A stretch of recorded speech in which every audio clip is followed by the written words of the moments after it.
As we celebrate Women's History Month this March 2021, I would like to thank and commend all of the women who work with us at TCA at every level. I'm so proud and grateful for each one of you. As women in the workplace, sometimes we carry a heavier load because many of us are also managing duties and responsibilities at home with husbands or kids and just managing households. So it is really with a grateful heart that I recognize each one of you and your contributions to TCA and to our region. I did not really plan on having a career in government. I first ran for city council in Mission Viejo because I wanted to save a recreation center, and the only way to do it was for someone to run and win. So that's what led me into government. When I graduated, we were in a recession. And so a transportation engineering position was the only job that I could find when I graduated. And luckily, I applied and was able to get that job. And then turned out I loved it, so I stayed in the field.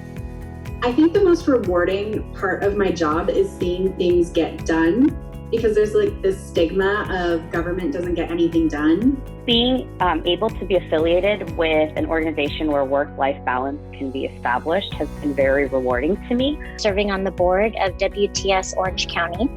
And through this experience, I was able to lead the redevelopment of their mentoring program. And that really gave me an opportunity to give back to the industry.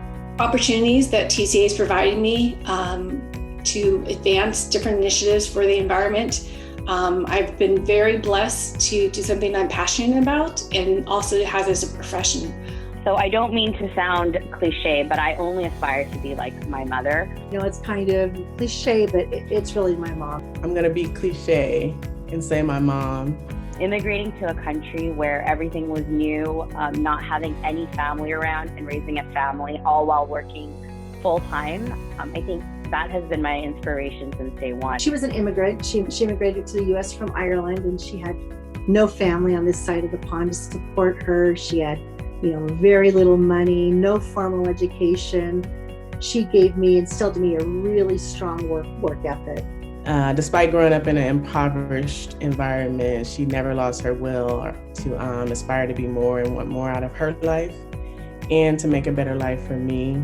And she is absolutely the reason why I have been able to achieve everything I've achieved thus far. My mom would always tell me that I could be whatever I wanted to be. And I liked that when she came to school functions, if she stepped away from the office to come to my school functions or would come to pick me up, that she was in her suit and not all the other moms were in their suits or looking professional like they'd been at jobs. And I always liked that. My mom, she would go to work at like 4 a.m. so that she could be home by like 3 or so to be home from school. But when I was home from school, but like she wasn't always there to pick me up. It was my dad who did like drop-offs and stuff and all of the pickups. And when mom did it, it was special. I feel like I have faced several obstacles, specifically because I'm a woman and also because I was a single mom of 2 little ones when I first entered the profession. I first went to college. My children were ages like 2 and 6. And for several years, I went to school full-time, I worked full-time, and then I had my children. And I look back at that now, and there were many sleepless nights, and a lot of men don't have that same obstacles to get them into the professional working industry or environment. We have to make choices that men do not have to. You don't want to give up your career. You want to move up, but you also wanted to have a family. I think I experienced obstacles in my education. I'm the first person to graduate, to go to college in my family on my mother's side, who I spent the most time with growing up. And I believe that played a big role in why I didn't understand the college admissions process, because no one in my family understood it. So I felt like at times I've had to really work a little bit harder to really prove myself and show that I have what it takes to move forward in leadership roles. I saw a TikTok last night that was like trying to make my emails match my male colleagues, and it was removing the exclamation points, the I thinks, the like the things that you see when women do communicate in an email because they feel like they have to be super personable and friendly. And then men just be like, this is inconsistent. Can you check your files? Instead of, hey, just reaching out, just wanted to let you know that I think I may have seen some inconsistencies in my files. Can you double check? Thank you so much. I know this is inconvenience, and it's completely different. Well, I remember one time being told that I asked questions too directly. That's what someone told me. I was like, would you say that to a man? And can you give me an example of how to ask a question indirectly? There was a question that I used to get asked all the time, not so much these days, but I used to always get asked, how old are you? And I would get asked that question just constantly. Anybody I met would ask me how old I am. And I think that is not something that men probably get asked. You said you're missing out on time, quality time with your family. And it gets me thinking that, those are really questions that are really should be directed to both mothers and fathers, but somehow it became just a mom thing. I'll be in meetings sometimes and copies will be made and people will turn to me to go run to the copy machine.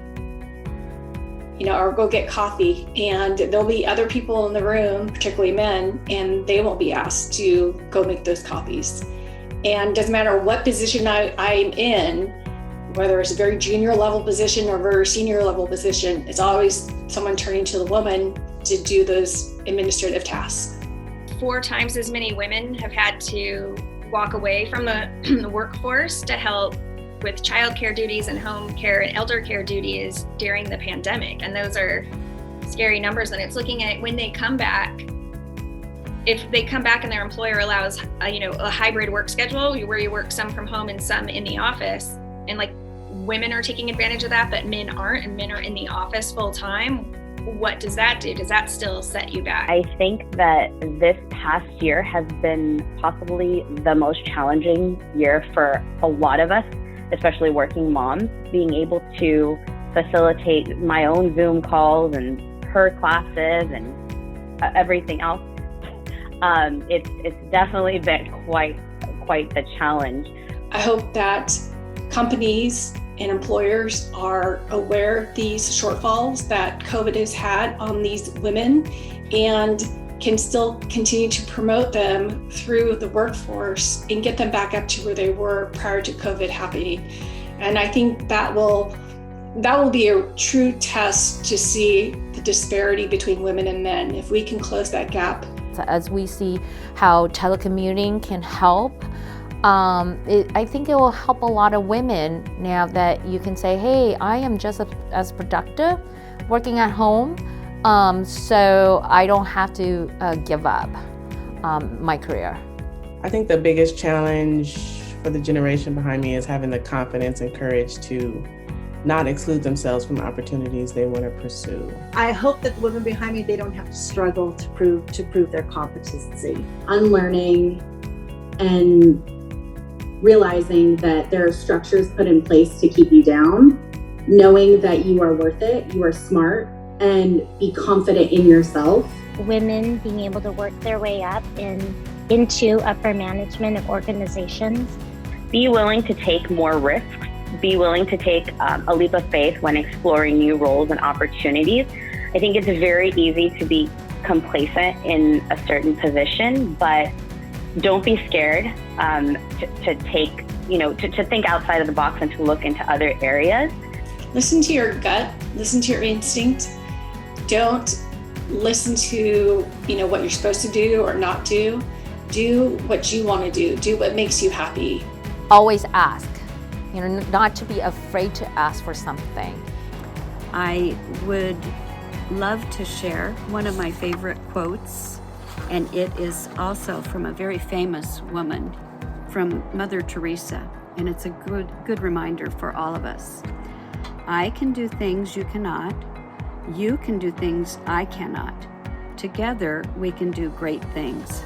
So I encourage all of us women during Women's History Month, but also the men, to be able to work together and to do great things together.